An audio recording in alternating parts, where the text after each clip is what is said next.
Hatimaye ni siku nyingine nzuri kwa ajili ya kupata mwendelezo wa simulizi yetu nzuri, simulizi ya Pumzi ya Mwisho, sehemu ya 5. Simulizi hii imeandikwa na Amza Stories na inasimuliwa na Amza Stories mwenyewe. Namba zangu za simu ni 0765555541. Kwenye mitandao ya kijamii unaweza kanipata kwa jina hilo hilo, Amza Stories, Facebook, Instagram pamoja na X. Wacha tusonge mbele sasa na simulizi yetu sehemu ya 5.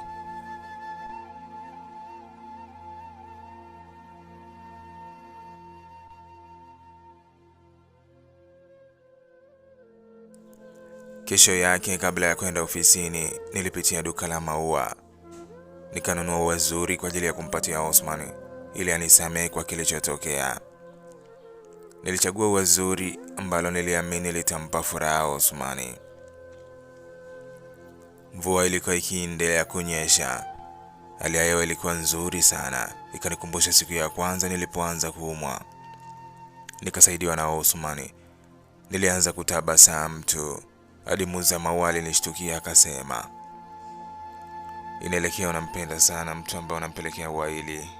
Naombea penzi lenu lichipue mithili ya mtende jangwani," alisema kisha alinitazama usoni. Sura yangu ilikosa uchangamfu. Sijui kwa nini. Kila nilipomfikiria Osman nilijikuta nikiishia kwenye huzuni. Mara muda huo huo Osman alinipigia simu kama vile alikuwa akijua nilikuwa nikimwaza. Niliacha ite kidogo kisha nilipokea, huku yule muuza maua akinitazama tu. "Hello Osman."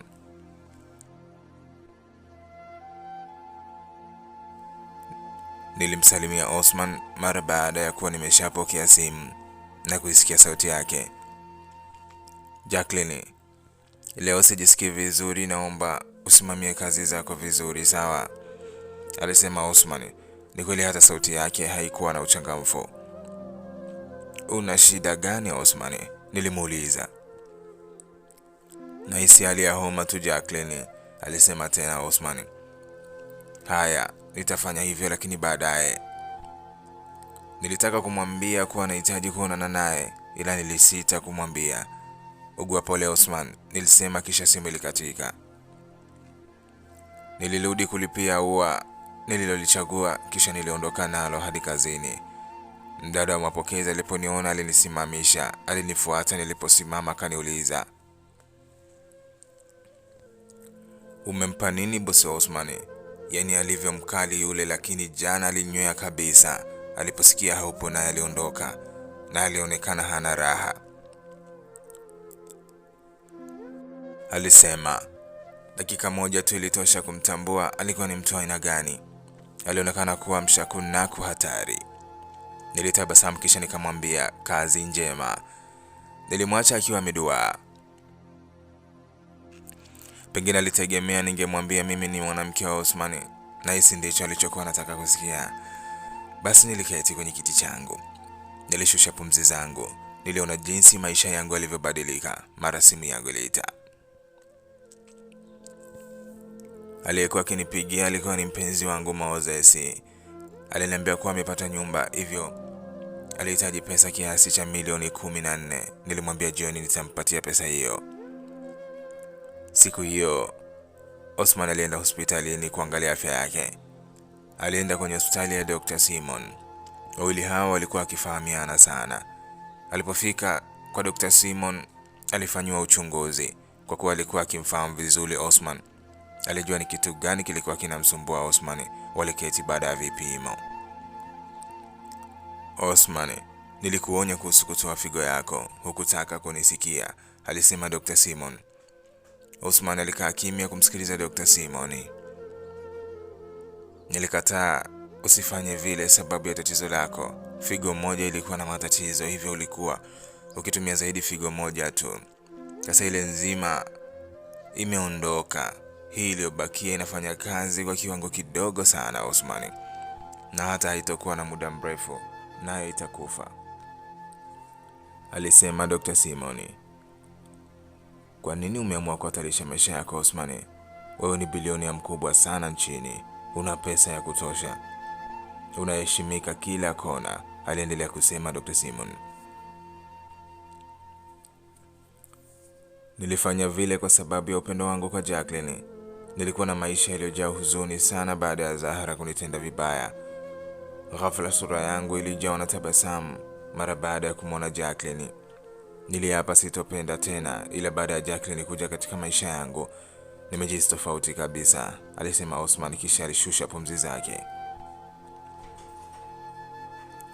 Kwa mara ya kwanza namuona bilionea dhaifu zaidi katika maisha yangu. Unahatarisha maisha yako kwa ajili ya mwanamke ambaye unajua fika na mwanaume wake.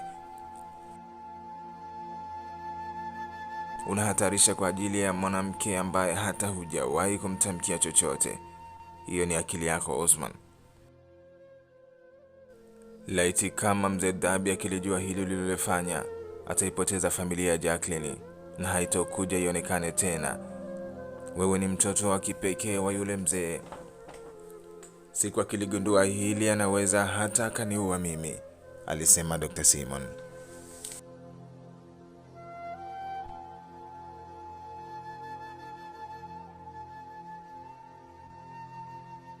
Sikia dokta, naomba hili jambo liwe siri baina yetu. Baba yangu asijue chochote wakati ambao tunatafuta figo kwa ajili ya kunipandikiza, alisema Osman.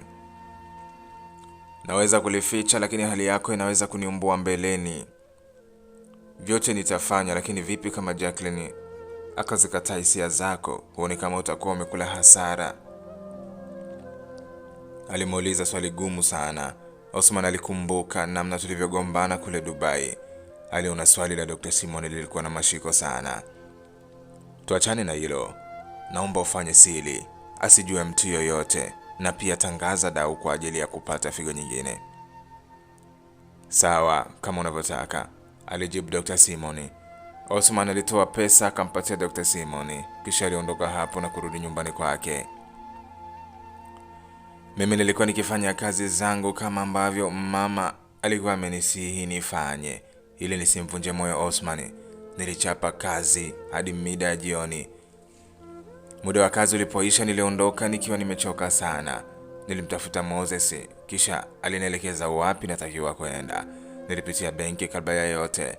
Nilitoa kiasi kidogo kisha nilienda huko.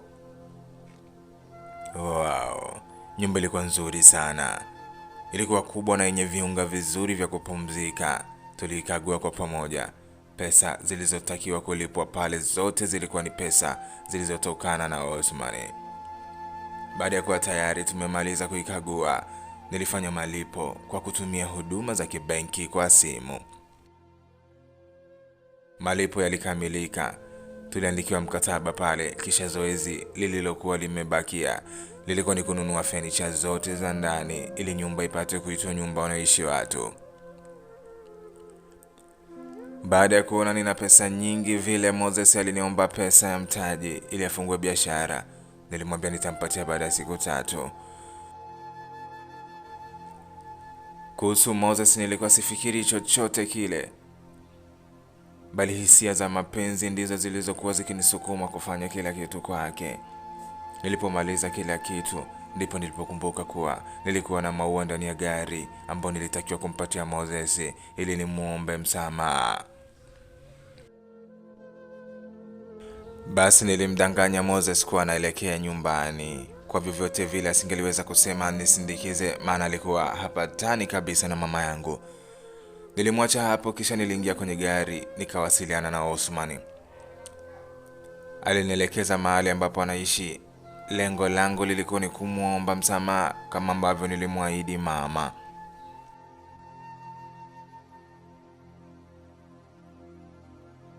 Safari ya kuelekea kwa Osman ilianza nikiwa ndani ya gari ya kukodi. Nilifikiria ni jinsi gani nitaongea na Osman ili nipate kumuomba msamaha. Alionekana kunisubiria sana, sababu alikuwa akinipigia na kuniuliza nilikuwa nimefikia wapi. Mwendo wa saa 1:30 nilifika nyumbani kwa Osman. Alikuwa akiishi kwenye bonge la kasri.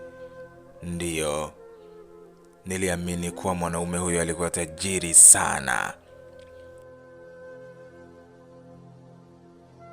Jumba lilikuwa likiwaka taa nzuri sana zenye kuvutia. Ilikuwa ndio mara ya kwanza nafika kwa Osmani. Nilivuta picha ya nyumba aliyotununulia, japo ilikuwa kifahari, ila niliona haifikii hata theluthi ya nyumba ambayo yeye mwenyewe anaishi.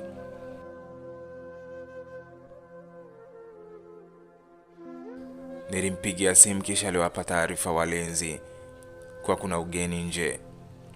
Nilifunguliwa geti kisha gari liliingia mara moja. Ilikuwa ni mishale ya saa 1 kasoro. Alikuja mdada kunipokea, tena alinipokea kwa bashasha zote kama alikuwa akinifahamu vile. Vile nilikuwa muelewa, nilijua tu ni kazi yake ya kupokea wageni ndio iliyomfanya awe mchangamfu. Nilimruhusu dereva aondoke. Mimi pamoja na yule mdada tuliongozana kuelekea juu ambako Moses alikuwepo. Jumba lake la kifahari lilikuwa la ghorofa 3, lakini lilikuwa la kisasa mno. Ilinifanya niwe na hamu ya kumuona Osmani. Osmani yupo chumba hiki hapa, alisema yule mdada, kisha akaongeza kwa kusema, ingia tu. Yule mdada aliondoka zake. Niliangaza huku na kule kabla ya kufungua mlango huo ambao ulikuwa na kitasa chenye mng'ao wa almasi. Ilikuwa ni kwenye floor ya mwisho ya ghorofa. Nilipofungua mlango nilihisi kama nilikuwa nikiingia kwenye bustani fulani hivi. Osmani alidesign nyumba yake mithili ya bustani ya Eden. Ndani ya chumba hicho kulikuwa na mandhari ya kuvutia sana, hewa nzuri na safi, upepo mwanana. Mwenye Osman alikuwa amekaa juu ya kiti akicheza na samaki walio kwenye bwawa dogo la kutengeneza. Aliponiona aliacha kila kitu kisha akaweka macho yake yote kwangu. Najua moyo wake ulimwambia kwa Jacqueline ni mrembo sana, maana alinitazama kutoka juu hadi chini kisha chini hadi juu kabla ya kunisemesha chochote. Nilitabasamu tu huku nikiwa nimeficha maua nyuma kwa kutumia mkono wangu wa kushoto. Alinifuata kama vile mzimu. Alinisalimia kwa kuhangaika kama si yeye aliyekuwa akiumwa. Oh, Jacqueline, karibu. Yaani Osman aliongea kama zuzu fulani hivi, asijua nini kinaendelea, au kama mtu ambaye hakuwa na taarifa kuwa ningefika pale wakati nilikuwa nikiwasiliana naye kwa naenda. Asante, nilisema kwa tabasamu murua. Osman alihangaika kutazama ni wapi tungekaa. Kama hapa si sehemu nzuri, tunaweza kwenda chumba kingine chenye sinema tukaangalia filamu mpya, alisema Osmani. Hapana, hapa pazuri panatosha, hewa yake ni safi sana, nilimwambia Osmani.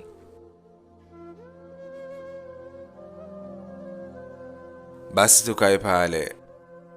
Alinionyesha mahali ambapo alikuwa amepanda kwa ajili ya mimi na yeye. Hapo palikuwa na meza ya mawe na viti vya mawe. Juu yake kulikuwa na juisi 2 ambazo ziliwekwa pambo la ndimu. Moyoni nilijikuta nikisema, wow. Kusema ukweli, Osman alikuwa romantic sana. Alijua nini maana mapenzi. Dakika chache tu za kuwa pale nilianza kuhisi kumpenda Osman, lakini nilimkumbuka Moses. Nilisema na moyo wangu, hapana Jacqueline, hapana, una mpenzi. Nilijisemea kisha nililazimika kufanya haraka. Hata sikusogea kuketi aliposema Osman, bali nilimwambia, Osman, lengo langu la kuja hapa kwanza ni kujua unaendeleaje, lakini pili ni kukuomba msamaha kwa kile kilichotokea jana. Haikuwa dhamira yangu. Nimejisikia vibaya sana, tena zaidi ya sana, nilisema. Kisha nilimwona Osman akionyesha kama vile tukio la jana halikumuumiza chochote kile. Usijali Jacqueline, yameshapita. Hata hivyo wala sikuweka akilini sana. Karibu tukae, alisema Osman. Nilitoa maua nyuma yangu nikampatia. Alikuwa ameduaa mithili ya mwenda wazimu aliyeona jalala lenye chakula.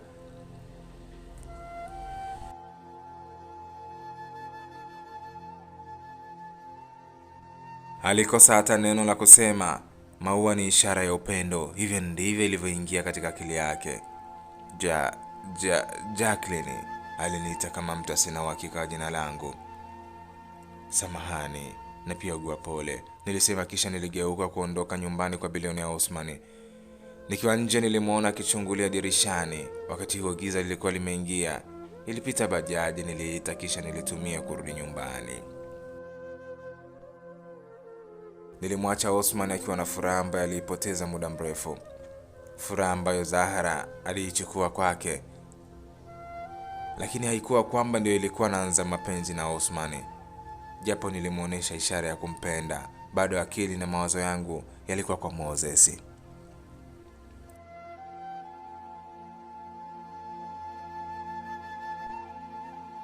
Kabla hata sijafika nyumbani, Osman alimpigia simu mama na kumwambia kuwa nilienda kwake. Mama na Osman walikuwa wameivana sana, kiasi kwamba mama alikuwa akinitaka niwe na Osman. Waliongea kuhusu malengo na mawazo yao.